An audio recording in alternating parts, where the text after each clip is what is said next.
சேலத்தில் பெண்களிடம் ஹெல்மெட் அணிந்து செயின் பறிப்பில் ஈடுபட்டு வந்த இளைஞரை போலீசார் அதிரடியாக கைது செய்துள்ளனர்.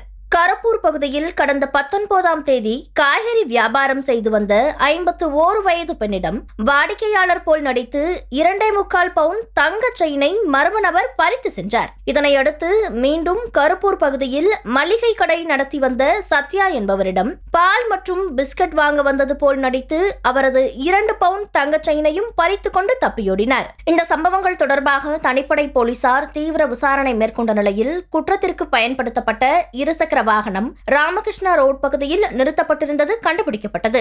பைக்கை எடுக்க வந்த அந்த நபரை மடக்கி பிடித்து விசாரித்ததில் தருமபுரி மாவட்டத்தைச் சேர்ந்த 22 வயதான விக்னேஷ் என்பவர் செயின் பறிப்பு சம்பவங்களில் ஈடுபட்டது தெரியவந்தது. அவரை கைது செய்த போலீசார் அவரிடமிருந்து 5 பவுன் தங்க செயினையும் குற்றத்திற்கு பயன்படுத்திய இருசக்கர வாகனத்தையும் பறிமுதல் செய்து நீதிமன்ற காவலுக்கு அனுப்பினர்.